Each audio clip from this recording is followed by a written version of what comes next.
everyone, welcome to the channel. Here are some list of top 5 dramas that I watch of Pakistan. मुझे Pakistani dramas का बहुत शौक है. I am a big fan and I am fan of it since I was in 6th or 7th class. So back when जब जिंदगी एक channel होता था टीवी पे and when we had a set up box setup, अब तो काफ़ी YouTube और स्मार्ट टीवीज़ है और स्मार्ट टीवीज़ के थ्रू यूट्यूब सारे OTT प्लेटफॉर्म्स है. Introduced ourselves with Pakistani dramas.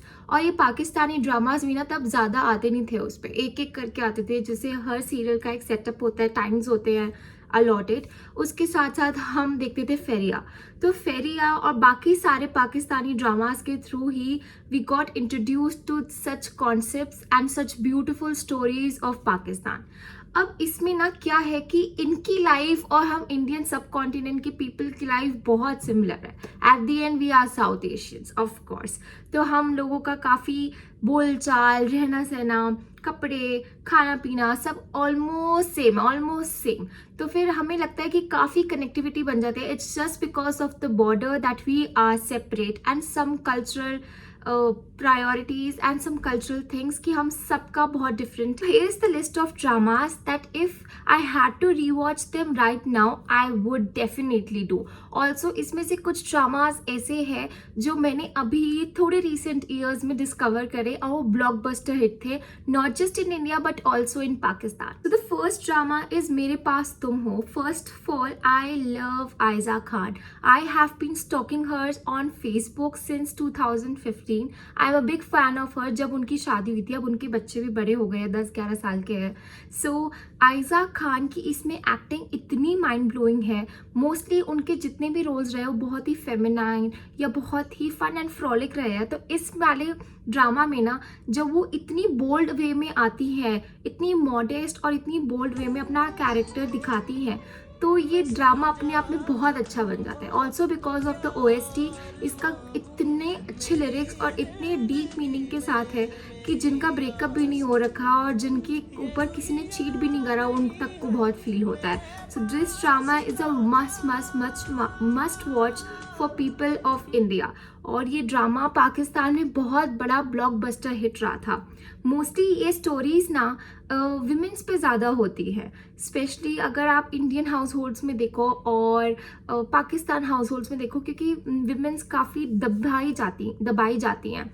But ये अब इस वे में आए कि कैसे एक आदमी अपनी वाइफ को इतना प्यार करता है, लव मैरिज होती है, बट बिकॉज वो मटीरियलिस्टिकली उसकी लाइफ इतनी फुलफिल नहीं कर पाता, इसलिए वो उस पर चीट कर देती है एंड वो प्रेफर करती है किसी और के साथ एक रिलेशनशिप और अपना फ्यूचर बिल्ड करना. If I had to rate this drama according to its timeline, it would be 11 out of 10. Now the second drama that I watched on Zindagi channel was Kankar.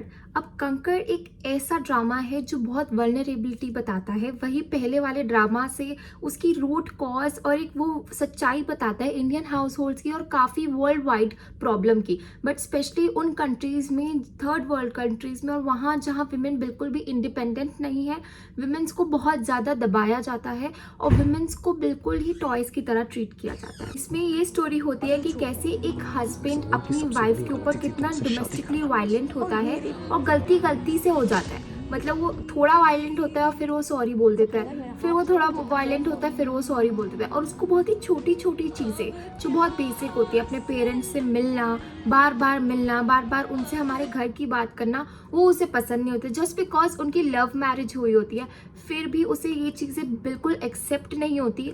Second, इस drama में ना एक childhood trauma के बारे में भी discuss करा गया कि कैसे आप जैसे अपने बच्चों के आगे होते हो वही बच्चे आपके सीखते हैं. कैसे वही लड़का जिसके पेरेंट्स एक दूसरे से ऐसे लड़ते थे, उसके फादर कैसे उसकी मदर पे हाथ उठाते थे, वही चीज़ें वो अपनी वाइफ पे करता है. कंकर ड्रामा को फिर से यूट्यूब पे रिलीज़ करा जाए और अच्छी थंबनेल डाल के और आगे प्रमोट करा जाए तो इस ड्रामा को ज़रूर ज़्यादा से ज़्यादा देखना चाहिए, स्पेशली इंडियन हाउस होल्ड्स में, जहाँ मेन को भी पता चलना चाहिए जब तक अपनी डॉटर नहीं होती, अपने घर की बात नहीं होती, तब तक रियलाइजेशन हिट नहीं होती. Now third drama that I have is Parijat. Parijat एक ऐसा स्टोरी है कि अगर अमीर आदमी अगर मुझे प्यार से गाली भी दे वो भी मुझे शायरी लगेगी. One of the very famous dialogues from this drama. और इस हर डायलॉग में एक नई नई शायरी, एक बहुत ही गहरी से भी गहरी बातें हैं. परी साथ ये बताते हैं कि कैसे शक्ल सूरत कुछ मैटर नहीं करती जब तक इंसान के हाथ में अपना टैलेंट होता है और अपना पैसा होता है। इतना अमीर करो कि ये जो तुम्हारी शख्सियत के ऐब है ना, दुनिया को स्टाइल लगने लगे। वही यही चीज़ें एक औरत को भी समझनी चाहिए और एक मर्द को भी समझनी चाहिए कि कैसे उसकी एजुकेशन, उसका सेल्फ इंडिपेंडेंसी उसके काबिल आता है, चाहे रंग रूप कुछ मैटर नहीं करता। ऑल्सो ये बहुत ही हार्डशिप्स बताता है एक आदमी की जिसने बहुत छोटी लेवल से अपनी लाइफ स्टार्ट की थी और इतने ऊपर ले जाता है। स्पेशली आप देखते ही है कि कैसे जिस आदमी का पैसा नहीं है, कुछ भी नहीं है, हमारे दूर दूर रिलेटिव्स में भी उसकी कोई वैल्यू नहीं होती, उसको ज़्यादा लोग अच्छे से ट्रीट नहीं करते।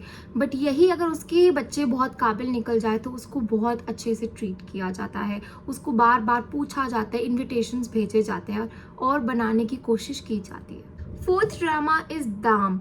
ना दाम भी मैंने जिंदगी चैनल पे देखा था और उस टाइम पे ये ड्रामा मुझे लगता है बहुत हिट हो जाना चाहिए था। फिर से अगर ये रिलीज होता है तो मैं ज़रूर देखूंगी यूट्यूब चैनल पे। तो दाम एक बहुत ही ब्यूटीफुल स्टोरी है जो फ्रेंडशिप्स को डिस्कवर करती है, कैसे क्लोज फ्रेंडशिप्स भी बहुत जेलिसी में टर्न हो जाती है और आपको आज के टाइम में तो स्पेशली बहुत डिफ़िकल्ट है बहुत अच्छी फ्रेंडशिप्स फाइंड आउट करना और उनको इतने टाइम तक रिटेन रखना। तो ये ड्रामा भी उसी पे है और बैक देन 2013 या 11 में ये ड्रामा बना था। तो ये ड्रामा ने उसी टाइम पे मुझे लगता है फ्यूचर के हार्डशिप्स बता दिए थे कि कैसे आपके क्लोज वंस, अगर आप उनके जैसे ही तरक्की कर रहे होते हो, चाहे आप उनसे थोड़े पीछे होते हो और उनसे आगे हो जाते हो ना, तभी से एक वो जेलसी और एक वो पूरा पैरामीटर डेवलप होने लग जाता है, चाहे वो रिलेशनशिप हो, चाहे करियर हो, चाहे फाइनेंसेस हो। नाउ हमसफर। मुझे हमसफर ड्रामा इतना पसंद है not because it's just love story. इस स्टोरी को बहुत ब्यूटीफुली पोर्ट्रे किया जाता है because of jealousy, because of a passionate love and because of females का इंटरफेयर जो बहुत ज़्यादा हो जाता है और हमें लगता है कि it's always because of the men's mistake, but it's also because of the females' mistake in our house, जो कि deep level deep rooted thinking बना देता है किसी के अगेंस्ट। मोस्टली आप लोग समझ रहे होंगे मैं क्या कहने की कोशिश कर रही हूँ। So thank you so much for watching this video and do subscribe my channel ताकि मैं अपनी और beautiful recommendations बता पाऊँ। And next time I'm coming up with the books that I read to improve my communication skills. Thank you.